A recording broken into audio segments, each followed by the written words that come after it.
আজি আমি উপস্থিত আছোঁ চাবুৱা কেন্দ্ৰীয় কৰম সন্মিলন চিয়ালকাঠি চাহ বাগিচাৰ ৭ নং খেলপথাৰত। আমাৰ লগত উপস্থিত আছে উদযাপন সমিতিৰ সভাপতি সন্মানীয় পুনাকন বৰুৱা ডাঙৰীয়া আৰু তেখেতৰ পৰা দুই এষাৰ মন্তব্য আজিৰ কৰম উপলক্ষে।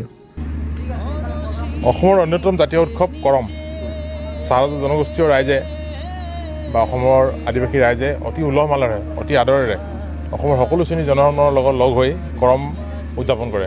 ভাদৰ একাদশী তিথিৰ পৰা মাহজুৰি কৰম উৎসৱ বা কৰম পৰৱ চলে আৰু আনুষ্ঠানিকভাৱে আমি সমগ্ৰ চাবুৱাবাসী একত্ৰিত হৈ চিয়ালকাঠি চাহ বাগিচা ৰাইজৰ সহযোগত ইয়াৰ সকলো জাতীয় দল সংগঠনৰ সহযোগত দ্বিতীয়বাৰৰ বাবে চাবুৱা কেন্দ্ৰীয় কৰম সন্মিলন এই চিয়ালকাঠি চাহ বাগিচা আয়োজন কৰা হৈছে আৰু সমন্বয়ৰ বাবে কৰম এই বাণীৰে আমি এই কৰম সন্মিলনখন ইয়াত আয়োজন কৰিছোঁ।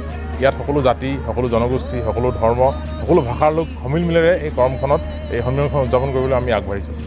তো আমি আগতে ক'লোঁ যে সম্প্ৰীতিৰ বাবে বা সমন্বয়ৰ বাবে কৰম, গতিকে এই কৰমৰ জৰিয়তে আমি আমাৰ অঞ্চলৰ সকলো ৰাইজৰ মাজত মৰম চেনেহ মিলা প্ৰীতি সদ্ভাৱ সম্প্ৰীতি বৃদ্ধি কৰিবৰ কাৰণে আমি কাৰ্যসূচী গ্ৰহণ কৰিছোঁ আৰু তাৰ লগতে আমাৰ অতি মৰমৰ এই কৰম পৰৱটোক বিশ্ব দৰবাৰত প্ৰতিষ্ঠা কৰিবৰ কাৰণে সঠিক ৰূপত বিশ্ব দৰবাৰত প্ৰতিষ্ঠা কৰিবৰ কাৰণে আমি বিভিন্ন কাৰ্যসূচী গ্ৰহণ কৰিছোঁ আৰু এইখিনিত আমি জনাবলৈ পাই সুখী হৈছোঁ যে অসমৰ মাননীয় মুখ্যমন্ত্ৰী শ্ৰীযুত সৰ্বানন্দ সোণোৱাল ডাঙৰীয়া তেখেত চাবুৱাৰ সন্তান আৰু কাইলৈ তেখেতে এই কৰম সন্মিলনত যোগদান কৰিব।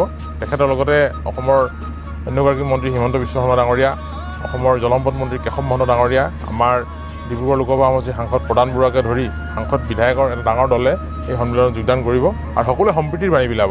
ৰাজনীতি নহয়, এটা সম্প্ৰীতিৰ বাণী বিলাবৰ কাৰণে আমি চাহ জনগোষ্ঠীয় ৰাইজক আগবঢ়াই নিবৰ কাৰণে লগতে চাহ জনগোষ্ঠীয় কৃষ্টি সংস্কৃতিক বিশ্ব দৰবাৰত প্ৰতিষ্ঠা কৰিবৰ কাৰণে এই কৰ্ম সন্মিলনখন আয়োজন কৰা হৈছে আৰু এই কৰ্মৰ জৰিয়তে আমাৰ মাজত ভাতৃত্ববোধ সমন্বয় সুদৃঢ় কৰিবৰ কাৰণে আমি এটা লক্ষ্য লৈছোঁ।